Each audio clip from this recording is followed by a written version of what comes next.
Christina? Is she out? Is Christina out?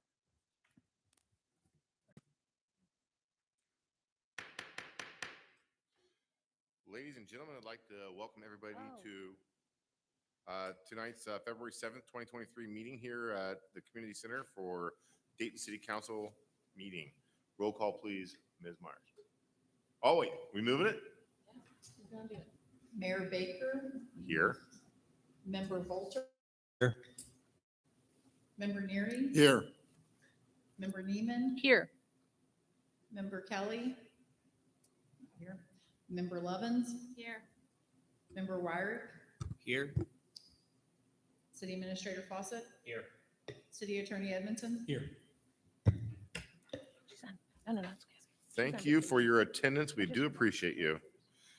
First thing on the agenda would be for the moment of silence and a pledge. So during a moment of silence, remember that we did lose Brother Pike from the Dayton Baptist Church this month. Great Dayton community member. So I think of him now.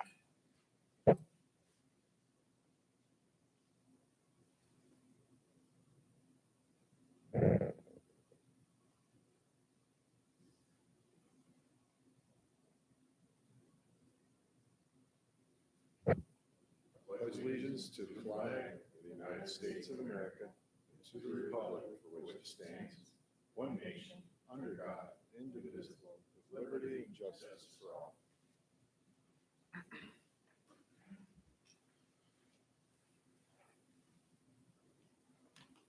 Thank you very much.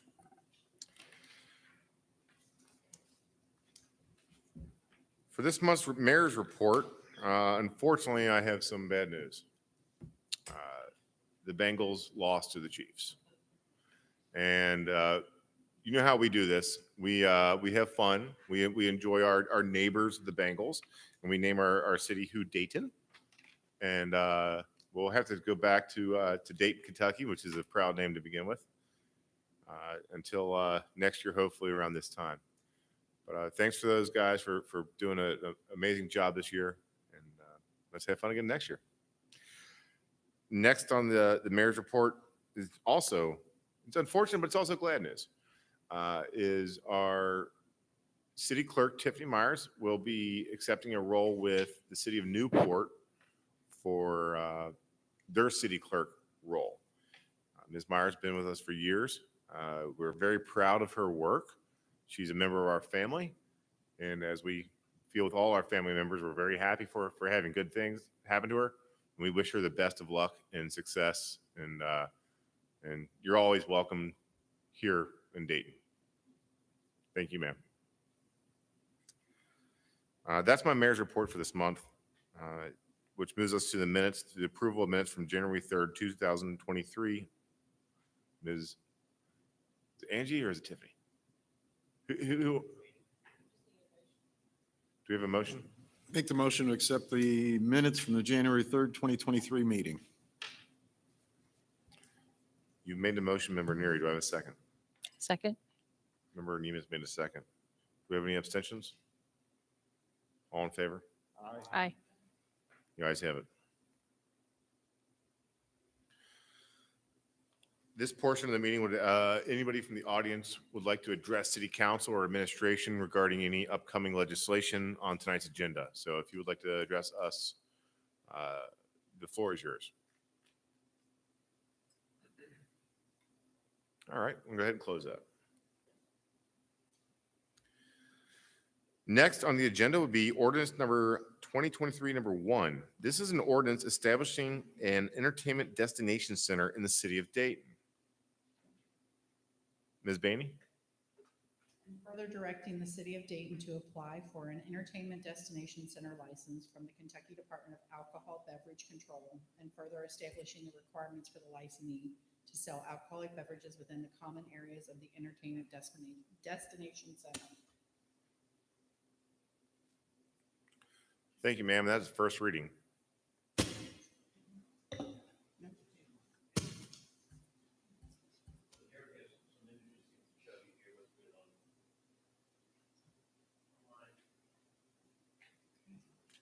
Please hold by for some technical difficulties.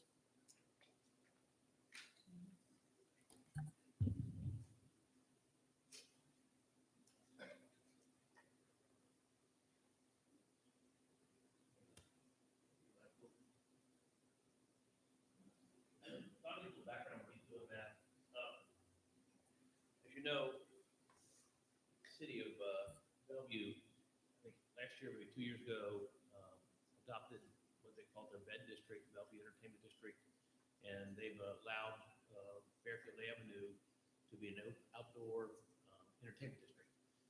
Kentucky law changed a few years ago to allow cities to do this, and several cities have done it. Covenant has a couple of these areas. Cincinnati calls them DORAs. Same thing, they're outdoor entertainment areas where you're allowed to take drinks outside of bars and restaurants as long as it's marked in a specially identified cup into the outdoor area, and then you can take it into another restaurant or bar or music venue or whatever is in the entertainment district. So we've been talking about it for a while, and we decided that we would look into this, and based on what Jared's done in terms of research, he's put together a map that shows where we want to put this, and also some rules. And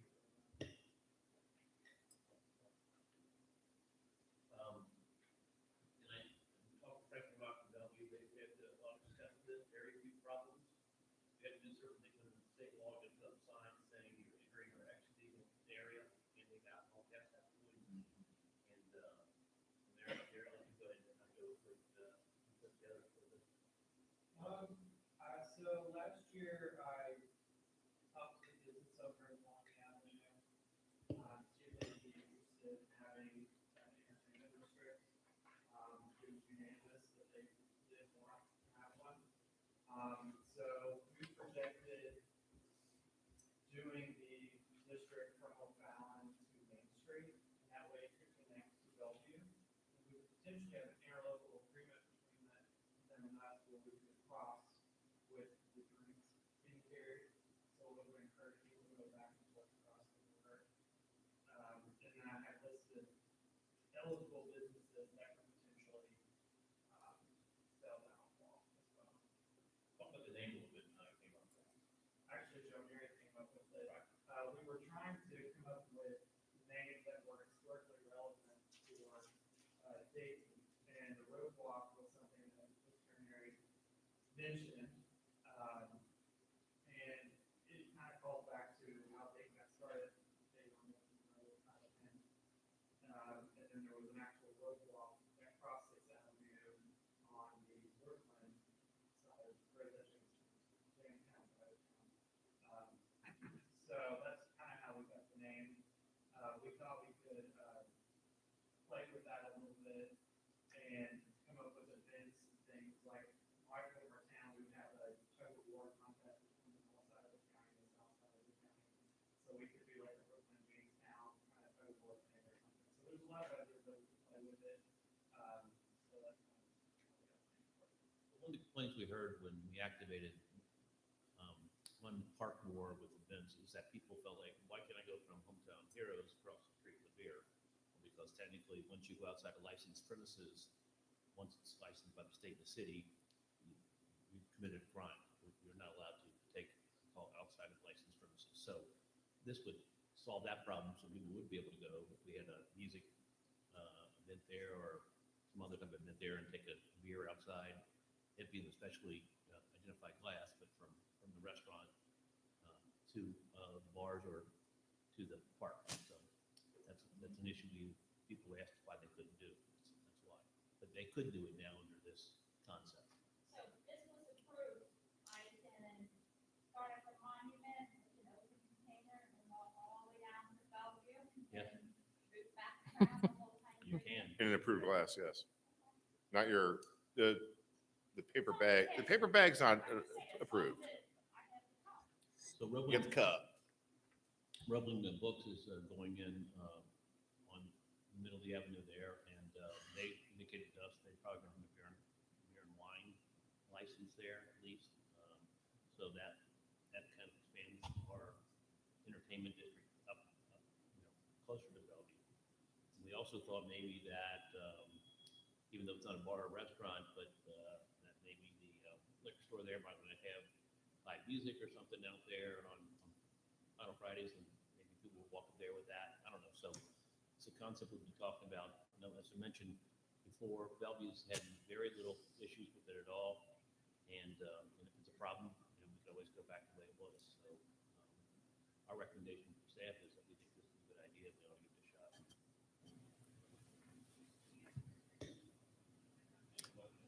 You mentioned an interlocal agreement with Bellevue so that people could go back and forth. Has that been executed, designed, discussed with them yet? We thought about doing an agreement not only for this, but also with golf carts. But in order to do an interlocal agreement, we actually have to get Attorney General's office to sign off on it, so it will take some time to do it. So we have to get direction from you all to try to do that with Bellevue. Okay. So to clarify, when you have events at Monument Park, you'd be able to go to Hometown Heroes and get a beer, come right back over. It's fine. Right, and the glass identifies it as a football. Who pays for those cups? The- Each business will have to pay for their Yeah, own. there's a small charge for that, yes. That's how they do it in Bellevue. I guess we could, someone's got to pay for it. I was gonna say, as long as the city's not eating. Right. Costs for everybody's. If they do in Bellevue, the city buys them and then they sell it to them to cover the costs they have for those cups. I have a question actually for the police chief, Mr. Halfhill. What do you see as any possible complications of this for enforcement or abuse? That kind of follow the rules, that pertain to invitation, the cup, and stuff like that. As long as they might abide by it, I don't see a problem. That's one thing I would emphasize, especially at the bars and restaurants where people may be getting a drink and walking outside with it, to have some education of those employees and owners. Maybe even signage on the inside of the door. You can't take anything out of here without one of these cups. So other laws will apply by, as far as drinking too much, public intoxication, alcohol intoxication, Littering. littering, stuff like that. All those laws will apply. You have a watering cup, is that what you're saying, Chief? Yeah, but what's considered public intoxication? If we're talking about alcohol intoxication, so it'd be up to the officer, the training and stuff like that, as far as deciphering if somebody's under the influence of drugs or alcohol. So, and that is something we're working on with some officers to try to get specifically that area, public intoxication to send them to DRU school, text and, see what somebody's under the influence of drugs, what kind of drugs are possible. Or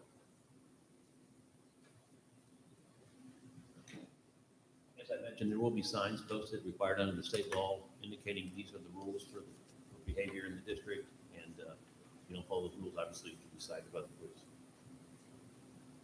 Jake, Bellevue really hasn't had any issues with this, that I know of. Not at all. And my understanding is Newport is in the process of doing the same thing there. So I don't know where they're going to put there, whether it's down by the levee, is it on Monmouth? I'm not sure exactly, but they're in the process of looking at this as well.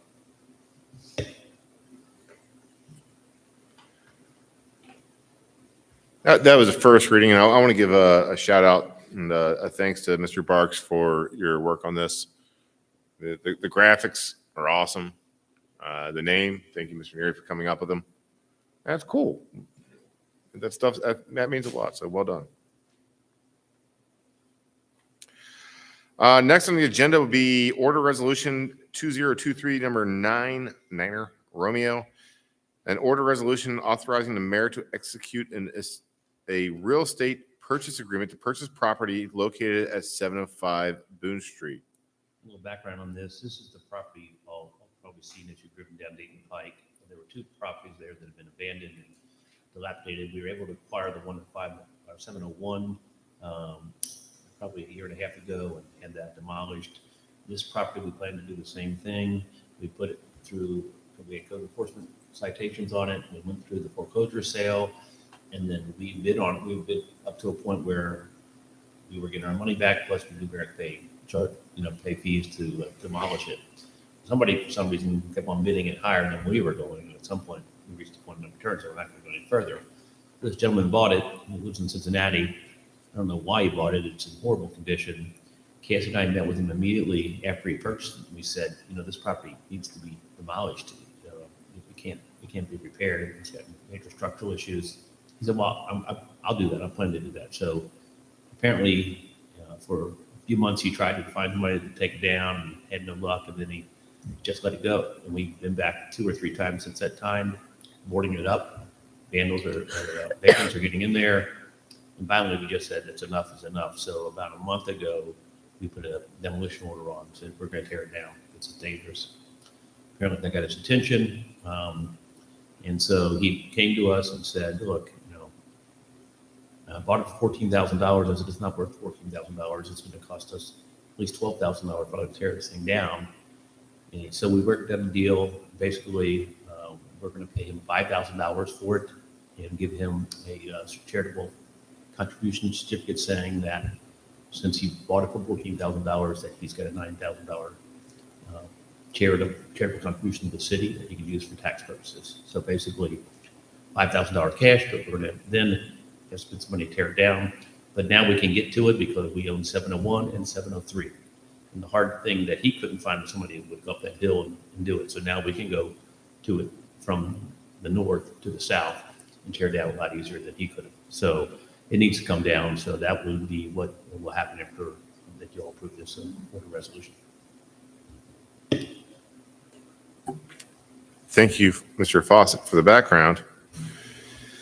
Do I have a motion to accept Order Resolution 2023 Niner Romeo?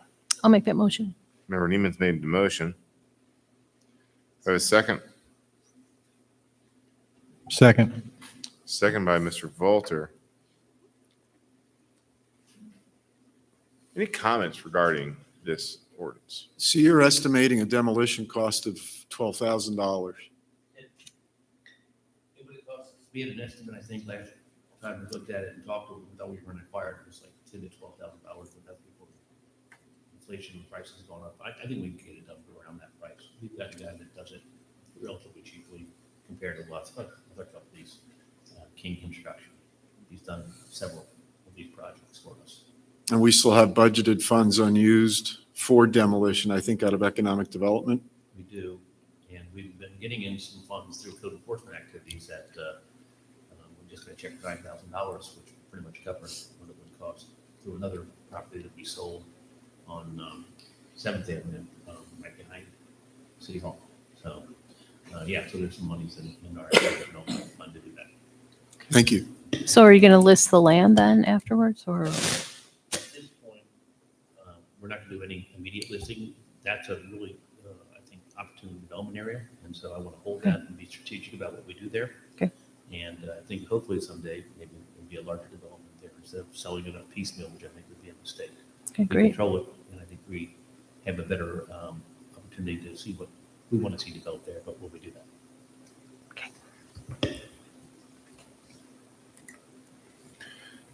Any other comments regarding this ordinance? All right, comments are closed. I had a motion by Member Neiman and a second by Member Volter. Roll call, please. Ms. Baney. Member Ryrick?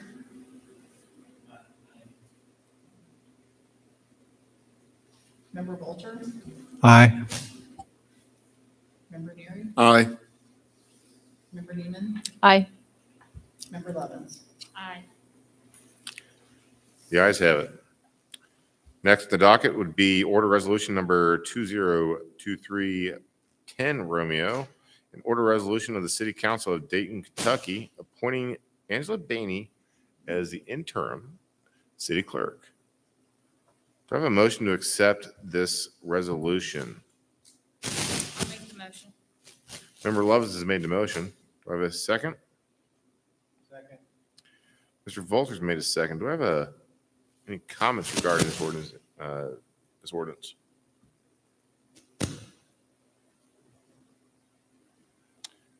Comments are closed. Roll call, please.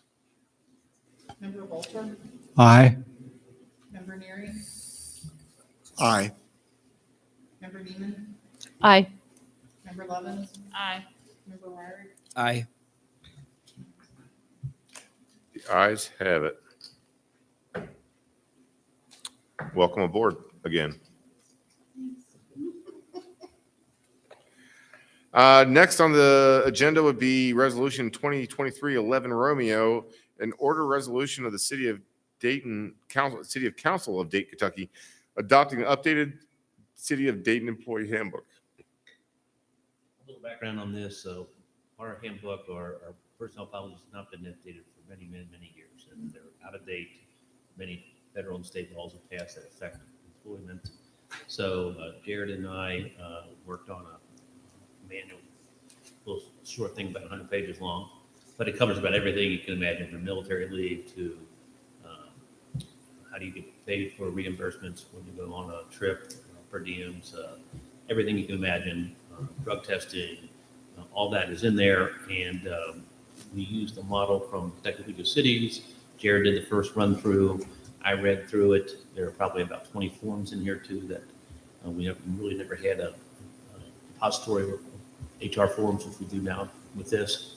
So we think that this brings us into the 21st century in terms of our HR and employment practices. So that's why we're recommending this be done.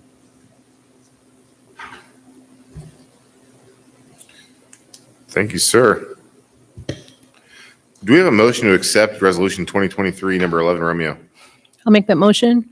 Member Neiman's made the motion. Do I have a second? I'll second.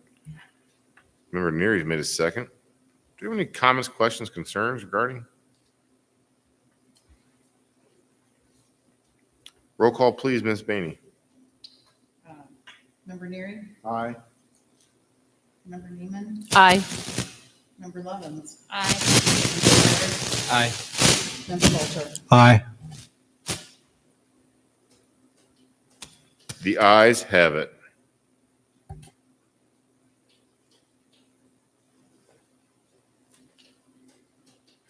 Next on the agenda would be Order Resolution 2023 number 12 Romeo, an order resolution of the City Council of Dayton, Kentucky opposing the passage of House Bill 132, introduced in the 2023 Kentucky legislative session, exempting local ad valorem taxes on motor vehicles. Do I have a motion to accept Order Resolution 2023-12 Romeo? So moved. Member Neary's made the movement. Do I have a second? Second. Member Neiman's made a second. Mr. Foss, can we have a little bit of background on that? Yeah, so there are a couple, two resolutions coming here together. Two resolutions that involve legislation that's currently before the Kentucky General Assembly. This one, basically, there's a piece of legislation that's trying to get rid of the exemption. They're trying to make vehicles and tractor trailers, recreational vehicles exempt from local taxation. We are able to impose an ad valorem tax on those vehicles. It brings in about 5% of our entire budget, so it pays for a couple police officers' salaries.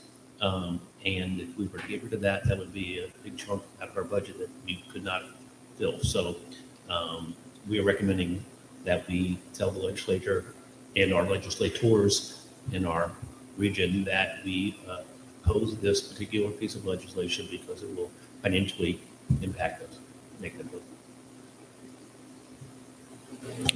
Does this also, I mean, the cities obviously have their ad valorem taxes. Would this action by the legislature also affect motor vehicle taxes collected by the school districts? School districts, counties, cities, and fire districts. Because the school district, I think their rate is much, much higher than ours is. Does this affect insurance taxes? Not really, that's a separate tax. Okay, just the ad valorem on vehicles. That's correct. Thank you.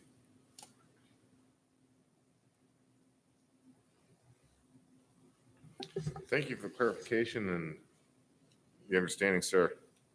I have a question. Yes, please.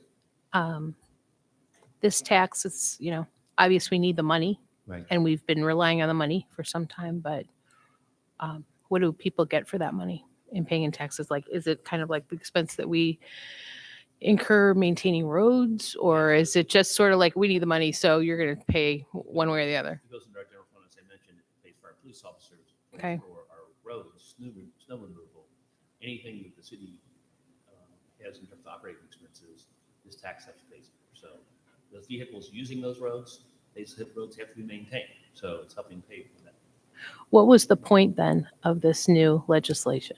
I mean, there's always legislators who are trying to reduce taxes. Okay. They don't always see the impact of that on the local communities. Unfortunately, our city compared to, say, Covington or even Bellevue, doesn't have a big job base, so we don't get a lot of Yep. money from payroll taxes. Mhm. We'd get some, but it's a small percentage compared to a lot of cities. So we have to find monies to operate the city from other sources, and this is one of them. And if this passed, you would just pass it on to property taxes or something else to make up for that money? Is this what passes? Yeah. We have to find another way Yeah, to it would make just be one way or the other. Yeah, Okay. $1,000. Yeah. Thank you, Member Neiman. Thank you, Mr. Fawcett. Any other comments? All right. Roll call, please, Ms. Bainey. Aye. Member Lovins? Aye. Member Hart? Aye. Member Bolter? Aye. Member Carey? Aye. The ayes have it.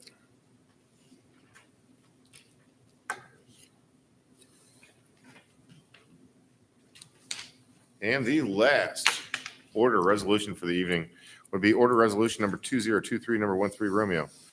An order resolution of the City Council of Dayton, Kentucky, opposing the passage of Senate Bill 50 and House Bill 50, introduced in the 2023 Kentucky legislative session relating to partisan local elections. And Mr. Fawcett, I'm going to ask for you to please explain.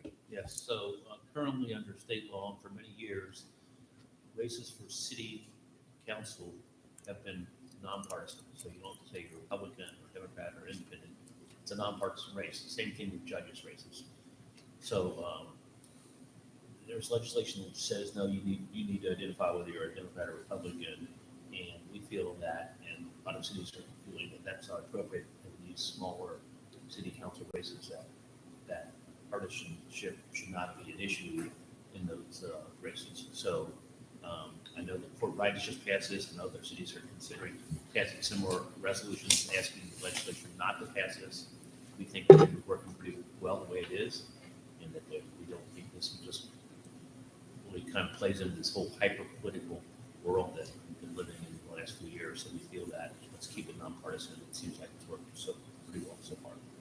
You said in the email some other good points, but I can't remember what they were. Something about the financial costs of having partisan Yeah. elections locally. So I could read a few things from the whereas clauses. Let's see here. It will represent a substantial increase in election costs and organizational efforts within our jurisdictions. We have recognized an increased challenge of finding qualified people to serve in local elected positions. Clearly, that's the case here. We've had trouble finding people to do that. And the addition of primary election as well as potential partisan acrimony is a further hurdle to attracting good people to these positions. Yeah, that's it. Those issues. Mm. Thank you. So this would mean, let's say, for example, with 6 council seats, if all of them were registered as one party, let's say, so all 6 candidates, would there have to be a primary to take it down to 3? That's a good question. I'm not sure what the law is on that. Does it have to be evenly split between parties as far as? So. I don't think so. I know that, that's a good question. I don't think there's any really law on that. I'm aware of. Alex, do you know what that? They just want to know who they're Right. running. But on the other hand, if somebody just, votes straight Republican, does that count at the local level if you're a registered Republican as a vote? Sure does, yeah. Or Democratic, whatever the case. Yeah, whatever, whichever. This also impacts the school board. Oh, so this would be for all offices, even, This bill that's been presented to the House and the Senate would also impact the school board. In other races as well that are nonpartisan. Who presented this bill? Well, Can't remember. How many goes on? There were a few. I mean, let me see here. Sponsor. Heck, I don't know. I have my suggestions. It's okay. Damon Thayer. Sorry? Damon. Senator Damon Thayer out of Okay. Georgetown or Scott County. Okay. But his district actually comes down. So Huh? essentially, this Oh, he is in means that King you County as can't well. run as an independent. You have to pick a party. I believe that's the case, because there's only primaries for Republican and Democrats. Independents in Kentucky really have no power in the primary. Okay. Wait, if you were an independent, how would you run? I am an independent, registered independent, and you can't run the primary. Oh, you just run in the general election. Okay. Adds a lot of complexity. You can't vote in the primary. Right. You can vote on nonpartisan. basis. Right. You can't vote in partisan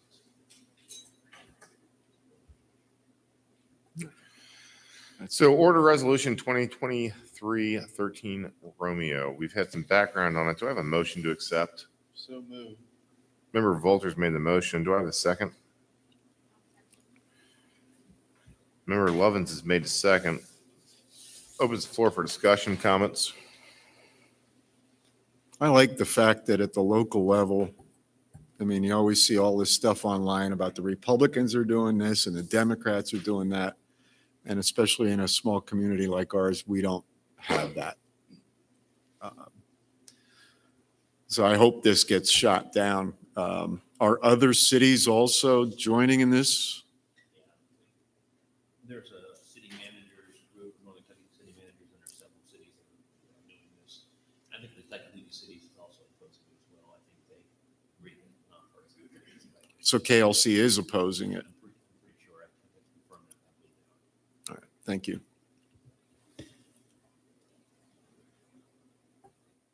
Any other comments regarding the motion, the ordinance? So, Mr. Volter and Ms. Lovins have first and seconded. Can I please get a roll call, Ms. Bainey? Member Lovins? Aye. Member Martin? Aye. Member Bolter? Aye. Member Neary? Aye. Member Neiman? Aye. Yet again, the ayes have it. Which brings everybody to our favorite part of the evening, the department head's report. As you know, we don't do this via alphabetical order. We don't do this via any other choice but the wheel. So tonight's wheel, we're going to go ahead and spin for the department head's reports. Make sure I got my volume up so you get all the effects.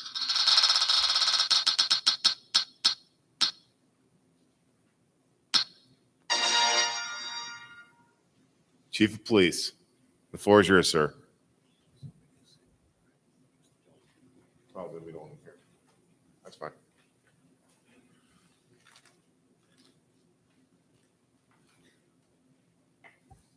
Sounds like it's my day. Your lucky day. Buy a lottery ticket. So you have my report for the month. Things seem to be status quo right there. I gave you the end of the year, and I gave you I believe it was 4-year or 5-year. I think went back to 2019, I believe, or 2018, just to show how things have progressed over the years and issues we've had to deal with. And you see it's getting less and less as the years go by. And I contribute that to the officers that we have dealing with the issues at hand, being swift and prosecuting people for doing their illegal crimes. And it's a deterrent to continue to do that behavior. And it's showing year after year when I present that to council to show as years go by, things are getting better and better, and I feel safer and safer for the city of Dayton. So does anybody have any questions on that? So one thing I did bring to the table for our police department, we are going to do a Officer of the Year award. It's something I've been wanting to do. I've been a little bit hesitant on doing that, but speaking with the guys, it's just something to look forward to, a little motivator. Some of the categories that we're going to score, now it starts in January and it'll go all the way to December to the end of the year. And then we have our annual party or get together for Christmas. we will name a Officer of the Year, our first one. Some of the categories and scoring would be officers' communication with the public, officer report writing, officer appearance, officer promotion and conduct, conducts a positive attitude at work, compliments received, does the officer represent our mission or mission statement well, officer reliability, officer productivity, and the ability to work well with others. So that'll be scored by their supervisors, which would be Officer Wilkie, Officer Linkugel, and Officer Baldwin. And then they'll concur together and bring it forth to me and see if I agree with their choice, and then we will award that officer for the Officer of the Year. So like I said, it's something we haven't done in the department. I did buy a plaque, so it'll be displayed down in the basement. It says Dayton Police Officer of the Year. So every year their name will go up on there where it will always be. So it's just a little incentive, just again, doing the little things that some other departments don't do. And just to get recognized for good work and just being a good overall police officer. So, and we're going to reward that. Any questions about that? I think it's excellent. Yeah. That's It's something great. I thought about years ago, but it just, I don't know, we just couldn't get I didn't have the help to do it as far as the supervisors and things like that. We needed more supervisors in place to have more of a common, because sometimes I don't work with the guys at night shift on thirds. Sometimes I do. And most times I don't because I'm daytime administrator. So I need help with those supervisors who are on shift with me. So now we do have a core group of guys. I think right now is a good time to do that. And the guys seem to be excited about it. And so we'll see. See at the end of the year who gets it. And I'll announce it to you guys at the last council meeting of the year, who that person will be. And they will receive a separate plaque and award also. That's great. I mean, we got to do these good things that recognize people that we appreciate in our departments to keep them with us for many years. It's good to know that your hard work is being recognized. Just Yeah. more along the lines of just being recognized for. I'm sure everybody's going to be doing a good job. It's all going to come down to one, but Yeah. at least you're getting recognized for the work that you do. Thanks, Chief. Thank you. Any questions to Chief Halfhill tonight? Thank you, sir, for your time. Thank you. All right, let's go to the wheel again.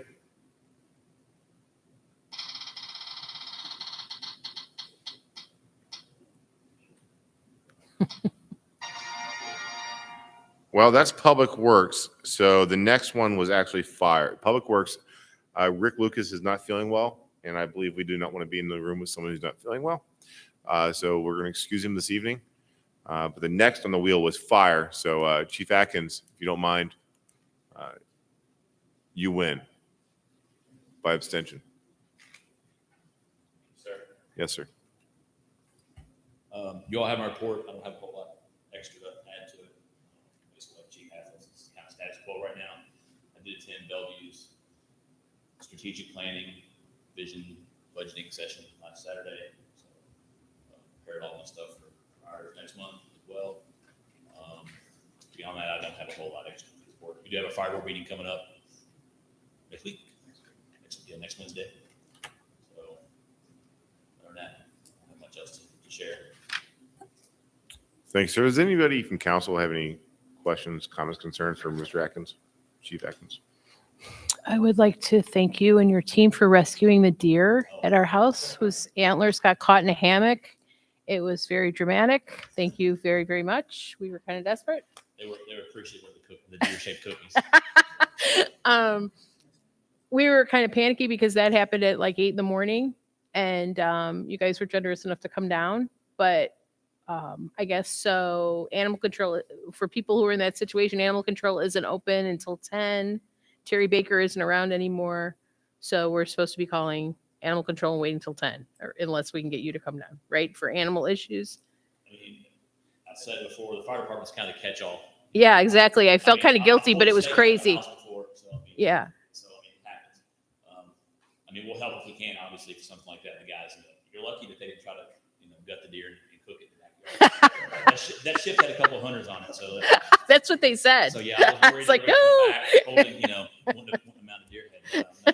So yeah, we may not be able to help a lot of times sometimes, but we'll always show up and try to figure out. And we have a bunch of problem solvers. Okay. Yeah, and they're guys great. that think outside the box. Yeah, they know how to work a pole saw. They were very good. So thank you. Anybody else?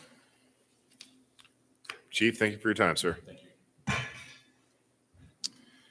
Well, Cassie, I guess that leaves you, hon. So you have a copy of my report. I know I said the last council meeting, I was gonna do a kind of a year-end report, but I'm kind of saving that until, our strategic planning. But I do have it available in my office if you want to see it. So it's been busy, kind of trying, so what I've done is spent a lot of time kind of looking over records of our repeat offenders, people with, code fines that are not responding, things like that. And Jay and I have been working together, getting final orders sent out, filing liens. So that's been effective. We've gotten a lot of response, so. This stuff takes time, and so when we file a foreclosure action against a property like this one at 705 Noon, I mean, that takes years to go through the process sometimes, but what we're finding now is that the things we started a year ago are starting to come in, and we're starting to get reimbursed for our expenses, our cost of boarding these buildings, our fines, our attorneys are getting paid. We pay the attorneys, and then when we get those in a foreclosure sale, we get reimbursed with attorney's fees. So all the stuff we've been working on for the last year or two really starting to come to fruition right now, and we're getting some properties turned. Great example is over on 7th Avenue, the property that was back in was caved in, been empty for probably 2 years. Gentleman bought it. He's going to put at least $100,000 into it and do a high-end rental there. It's going to be a really nice unit, and he's wants to do more investment in the city. We're finding more and more people that are coming in and wanting to put big money in these homes that are vacant and turn them around. So we've really seen And a we have lot. quite a few properties who owners have been deceased for years. No will, no nothing, no family. So I think we're pretty much, I think all those have been through the system. So hopefully that's a good thing because they've sat for 705 Dune. I mean, it's literally falling off the foundation. So hopefully we've gotten through most of those dangerous properties and now we're moving on to other things. So yeah. Are there any questions? Thank you. Thank you. Thank you, Ms. Patterson. That closes the department head reports. Next on the agenda would be the city administrator report. Mr. Fawcett, the floor is yours, sir. We have nothing else to report other than to thank Tiffany for her time here. It's been a relatively short period of time, but she's done a lot of amazing things. Really kind of brought our office up to speed in terms of technology and other things. So I appreciate the time you've spent here. We wish you the best of luck. I know it's a great opportunity for you, and I'm sure you'll do great there, just like you did here. Thanks for your time and service.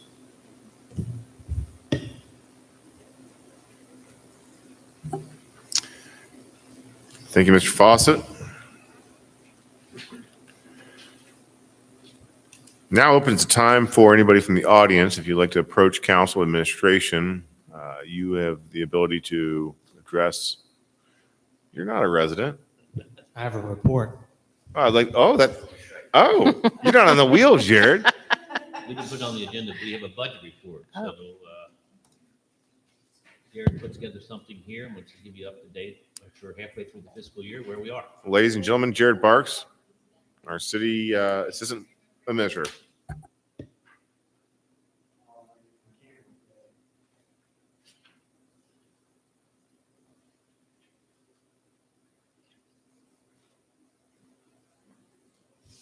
Okay, so I'm going to continue my quarterly budget updates, which I know are super exciting and you look forward to them.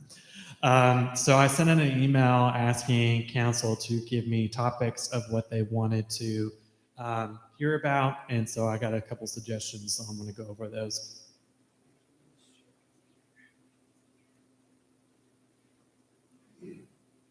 So this particular month, we're going to talk mostly about grants and how they're affecting the city budget. And one could ascertain that it's in a negative way.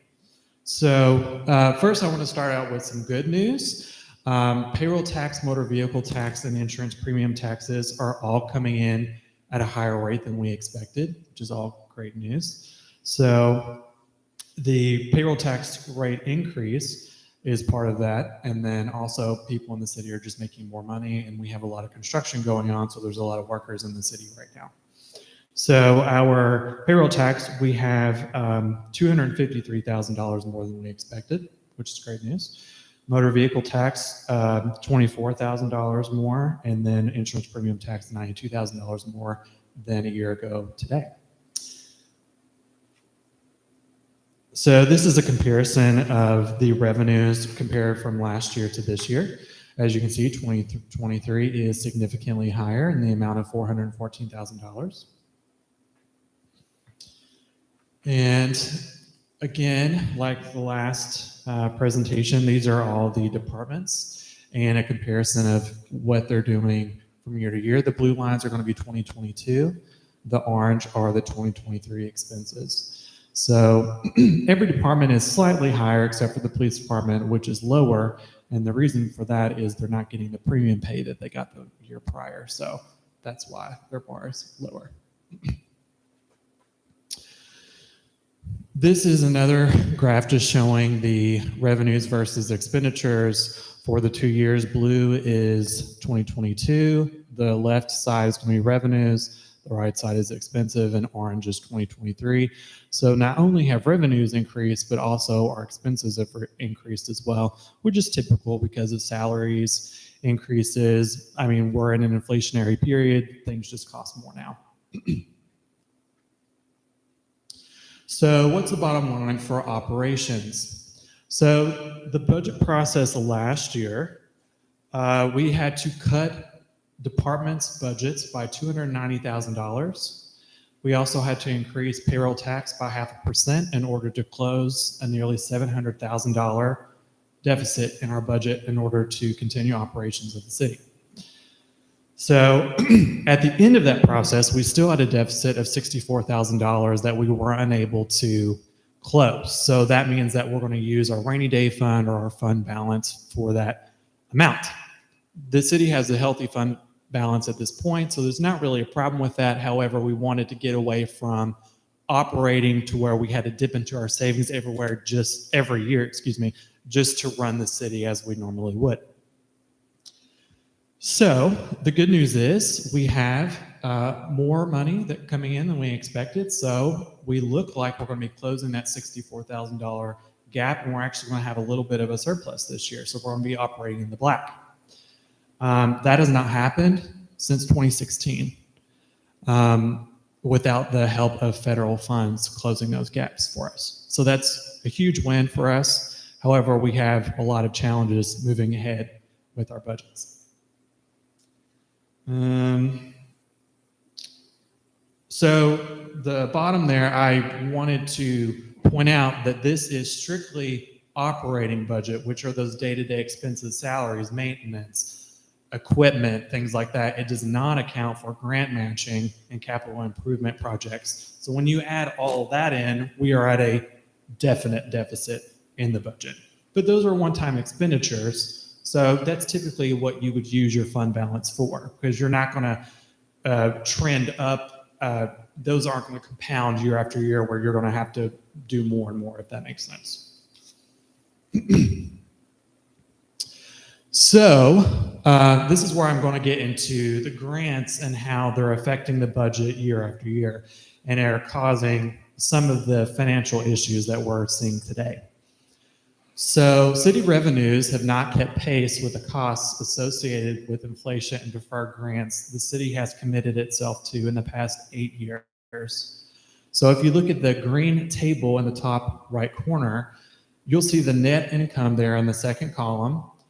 Half of those show that the city was running a deficit in those particular years. But looking further into it, 2021 and 2022, they show on this chart that we were in the black. We had a surplus that year, but we also received federal funds that year, and that was the only reason that we were able to operate in the black that particular year.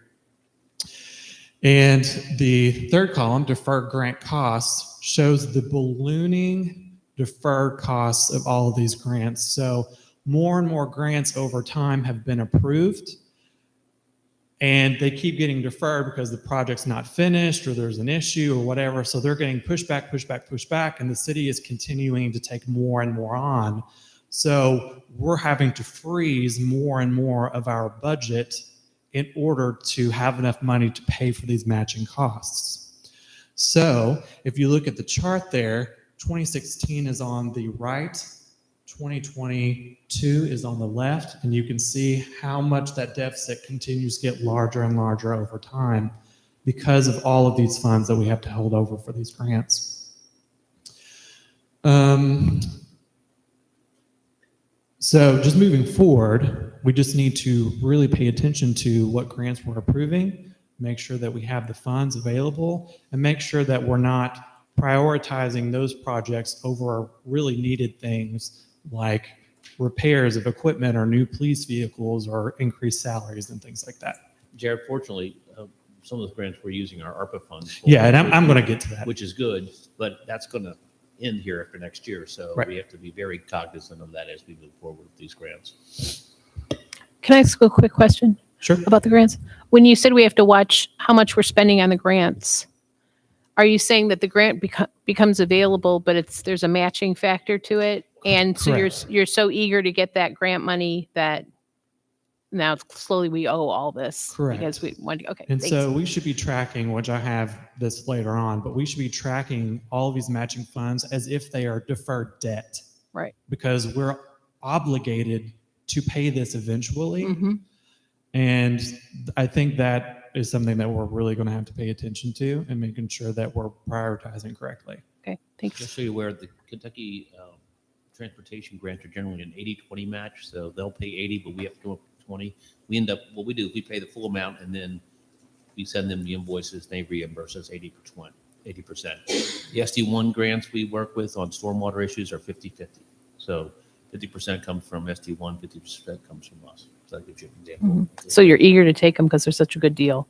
Yeah. But you got to come up with the 50. Yeah. Otherwise, we'd be Okay. paying the whole Yeah, thing. yeah, So, okay.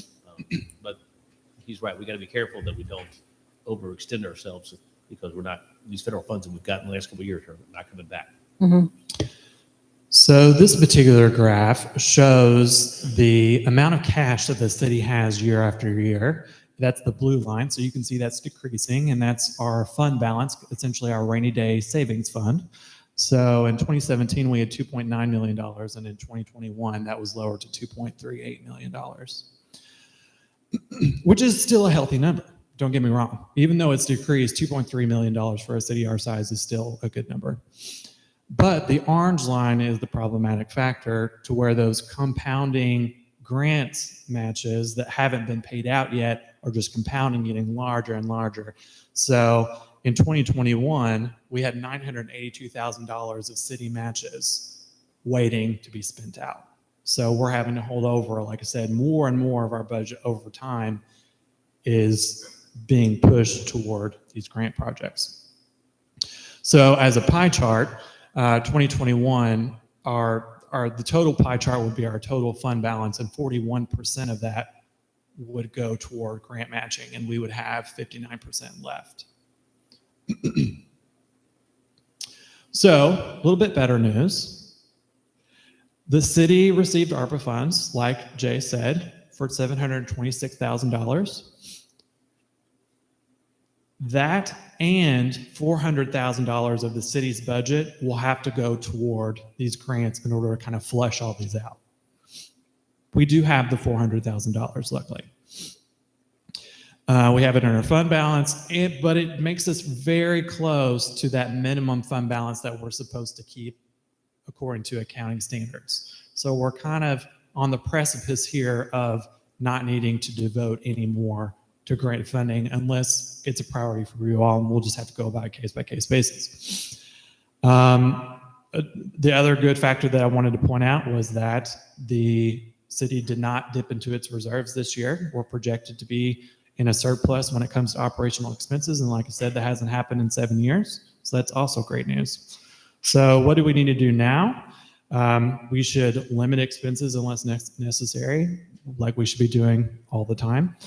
Future grant applications should be thoroughly considered before committing future funds for a match. Increased costs caused by grant projects should also be examined. For example, the public works crew this year had to buy a $75,000 piece of equipment to mow the sides of the riverbank for the Riverfront Trail project. That was an added cost that we did not anticipate. So we need to think about the cost of the actual project and the labor and equipment that is going to be required to upkeep whatever project that is. We also had to buy a $13,000 trailer to haul the piece of equipment because we didn't have a trailer big enough. And it also causes more employee time. We're going to have more employees to handle all these projects and everything. Deferred grant funds should be tracked and treated as the debt that they are. I don't necessarily know that that was done prior, but we're definitely going to be doing that moving forward. The city should operate year to year and not have to dip into its reserves.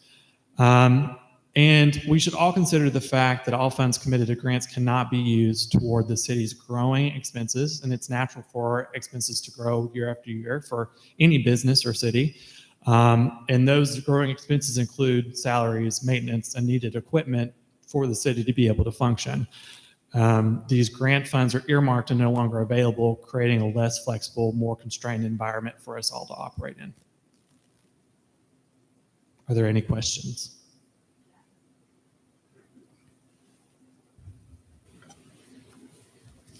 Thanks for this. This is great. This is exactly what we've needed for a long time. And the listing of the different grants and our exposure as it stands right now.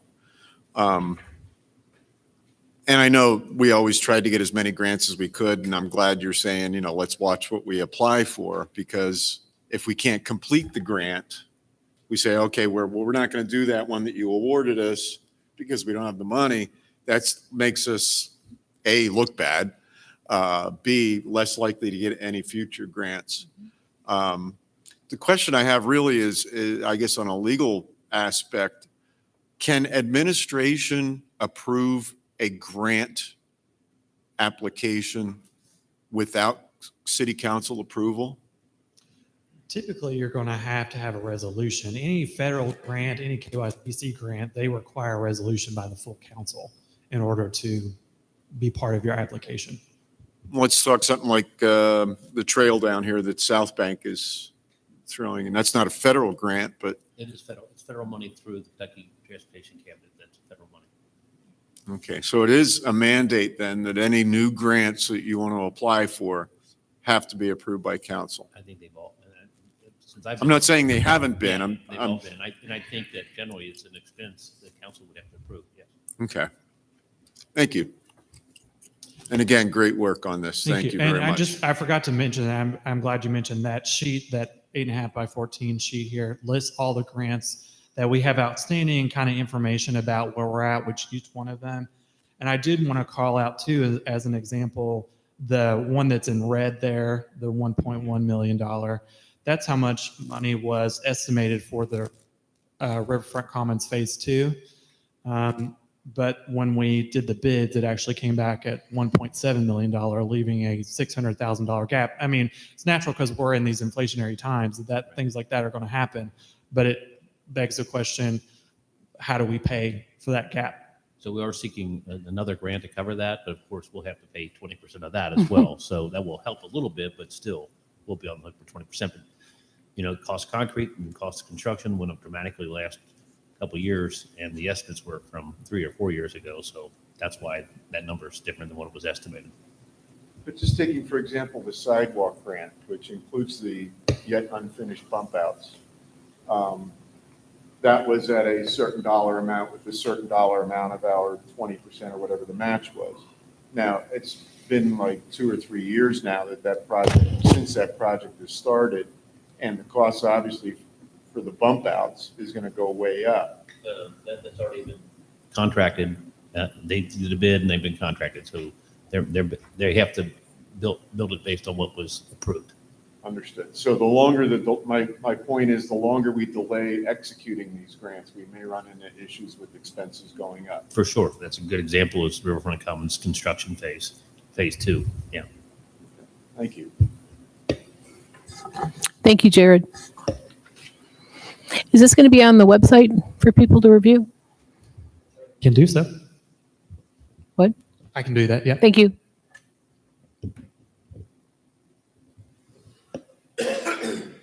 Any comments for Mr. Barks? Thank you, sir. That's incredible information. Awesome. It's very awesome. So now we open up the audience comments for the podium. So if you're a member of the audience, you want to address council or administration or just the public as a whole, you're welcome to take the stage. Ma'am, please state your name and your address. You got to go to the podium though, so we can hear your voice. Make sure you turn it on. Hard act to follow. It is a hard act to follow. I'm Laura Moeller. I live on 4th. And I'm just curious that if the DORA proposal gets approved by council, if there could be a consideration of just adding more trash cans or like recycling units along from O'Fallon to Maine. And maybe even if it doesn't happen for DORA, if it could happen in general, because I think there needs to be more receptacles. I think that's a good point. And Jared and I just found a grant that we